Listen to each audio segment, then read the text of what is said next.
നമസ്കാരം. ഏവർക്കും എല്ലാ ദിവസവും വൈകുന്നേരമുള്ള പോസ്റ്റ് മാർക്കറ്റ് റിപ്പോർട്ടുകളിലേക്ക് സ്വാഗതം. ഇന്ന് വെള്ളിയാഴ്ച ജൂലൈ 4, 2025. അങ്ങനെ തുടർച്ചയായി 6 ട്രേഡിംഗ് സെക്ഷനായിട്ട് നമ്മുടെ മാർക്കറ്റ് കൺസോളിഡേറ്റഡ് ആയിട്ട് ട്രേഡിംഗ് സെക്ഷൻ അവസാനിപ്പിക്കുക ഉണ്ടായി.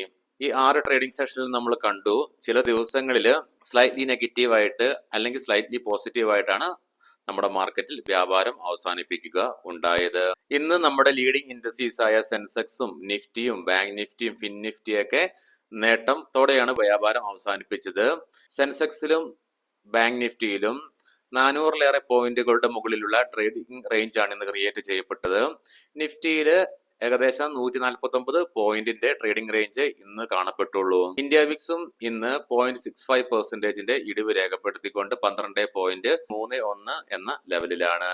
ഇന്ന് ഓട്ടോയും ടെലകോമും മെറ്റലും ഒഴികെ ബാക്കി എല്ലാ സെക്ടോറിയൽ ഇൻഡസ്ട്രീസും നേട്ടത്തോടുകൂടി വ്യാപാരം അവസാനിപ്പിക്കുക ഉണ്ടായി. ബോർഡർ മാർക്കറ്റ്സും ഇന്ന് മാർജിനലി ഹയർ ആയിരുന്നു. മിഡ് ക്യാപ്പും സ്മോൾ ക്യാപ്പും നേട്ടത്തോടു കൂടിയിട്ടാണ് വ്യാപാരം അവസാനിപ്പിച്ചത്. Bajaj finance, Infosys, doctor Reddy's lab, ICICI bank, Wipro തുടങ്ങിയ സ്റ്റോക്കുകൾ ഇന്ന് നിഫ്റ്റിയിൽ നേട്ടം ഉണ്ടാക്കിയപ്പോൾ Trent, Tata steel, Eicher motors, tech Mahindra, Maruti Suzuki തുടങ്ങിയ സ്റ്റോക്കുകൾ ഇന്ന് നഷ്ടത്തോടെ കൂടിയാണ് വ്യാപാരം അവസാനിപ്പിക്കുക ഉണ്ടായത്. ഇന്ത്യൻ രൂപ അമേരിക്കൻ ഡോളറിനെതിരെ 7 പൈസയുടെ തകർച്ച നേരിട്ടുകൊണ്ട് 85.39 എന്ന നിലയിൽ വ്യാപാരം അവസാനിപ്പിച്ചു. അങ്ങനെ നിഫ്റ്റിക്ക് 25,450 എന്ന ലെവലിന് മുകളിൽ ഇന്ന് ക്ലോസിംഗ് രേഖപ്പെടുത്തുവാനായിട്ട് സാധിച്ചു. അതുപോലെ തന്നെ 25,330 എന്ന റേഞ്ചിൽ നിഫ്റ്റിക്ക് സപ്പോർട്ട് എടുക്കുവാനായിട്ടും സാധിച്ചു. നിഫ്റ്റിയെ സംബന്ധിച്ചിടത്തോളം ഒരു പോസിറ്റീവ്നെസ് തന്നെയാണ്. NSEയുടെ അഡ്വാൻസ് ഡിക്ലൈൻ റേഷ്യോയിൽ ഇന്ന് 1,427 കമ്പനികൾ നേട്ടത്തോടുകൂടി വ്യാപാരം അവസാനിപ്പിച്ചപ്പോൾ 1,210 കമ്പനികൾ നഷ്ടത്തോടെ വ്യാപാരം അവസാനിപ്പിക്കുക ഉണ്ടായി. അങ്ങനെ തുടർച്ചയായി 6 ദിവസങ്ങളുടെ നഷ്ടത്തിന് ശേഷം നിഫ്റ്റി റിയാലിറ്റിയിൽ ഇന്ന് 1% ഉണർവ് രേഖപ്പെടുത്തി. റെയ്മണ്ട് റിയാലിറ്റി, DLF തുടങ്ങിയ ലീഡിംഗ് സ്റ്റോക്കുകളിൽ വാല്യൂ ബൈയിങ് ഇന്ന് പ്രകടമായിരുന്നു. ഇന്ന് ഇന്ത്യൻ മാർക്കറ്റില് സെബിയുടെ ഭാഗത്തു നിന്നും ജെയിൻ സ്ട്രീറ്റിനെതിരെ വന്ന ആക്ഷൻസ് ഒക്കെ പല മാധ്യമങ്ങൾ വഴിയും എല്ലാവരും വാർത്തകൾ അറിഞ്ഞിട്ടുണ്ടാകും. സോ ഈ പ്രതിസന്ധികളെയൊക്കെ മറികടന്നുകൊണ്ടാണ് ഇന്ന് നമ്മുടെ മാർക്കറ്റിന് പോസിറ്റീവായിട്ട് വ്യാപാരം അവസാനിപ്പിക്കാൻ ആയത്. ആദ്യം മെൻഷൻ ചെയ്യുകയുണ്ടായി, നമ്മുടെ മാർക്കറ്റ് 6 ട്രേഡിംഗ് സെക്ഷനായിട്ട് കൺസോളിഡേഷൻ ഫേസിലൂടെയാണ് കടന്നു പോകുന്നതെന്ന്. എന്തുകൊണ്ടാണ് ഈ കൺസോളിഡേഷൻ എന്ന് നമുക്ക് പരിശോധിക്കാം. ആദ്യമായിട്ട് തന്നെ നമ്മുടെ ഇന്ത്യൻ മാർക്കറ്റ് 4 മാസം കൊണ്ട് 15% നേട്ടം അല്ലെങ്കിൽ റാലി നേടിയെടുക്കുകയുണ്ടായി. സോ ഒറ്റ സ്ട്രെച്ചിന് മാർക്കറ്റിന് ഒരിക്കലും മുകളിലേക്കോ അല്ലെങ്കിൽ താഴോട്ടോ പോകാനായിട്ട് സാധിക്കുകയില്ല. താഴേക്ക് പോകാം, കാരണം അത്രയും എന്തെങ്കിലും വലിയ ബാഡ് ന്യൂസുകൾ വരികയാണെങ്കിൽ. എന്നാൽ അപ്പർ സൈഡിലേക്ക് മാർക്കറ്റിന് പോകണമെങ്കിൽ ചില വിശ്രമവേളകൾ വേണ്ടിവരും. അതുകൊണ്ടാണ് മാർക്കറ്റിൽ വലിയ റാലികൾക്ക് ശേഷം കുറച്ച് സമയം കൺസോളിഡേഷൻ കാണുന്നത്.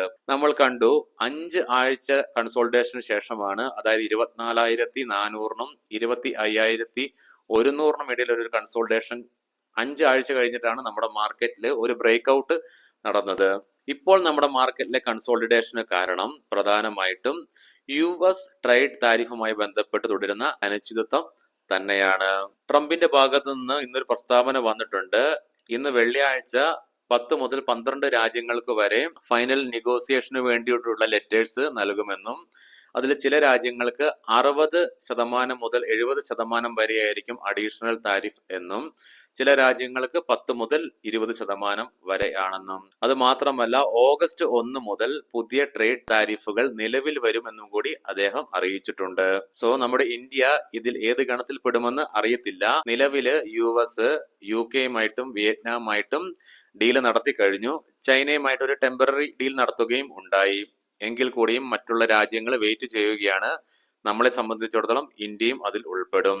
രണ്ടാമതായിട്ട് ഇന്ത്യൻ രൂപയുടെ വില കുറച്ച് ഏറെ നാളുകളായിട്ട് ഇടിയുകയാണ്. ഇന്നത്തെ പ്രീ മാർക്കറ്റ് റിപ്പോർട്ടിൽ അതിനുള്ള കാരണങ്ങളും മെൻഷൻ ചെയ്തിട്ടുണ്ടായിരുന്നു.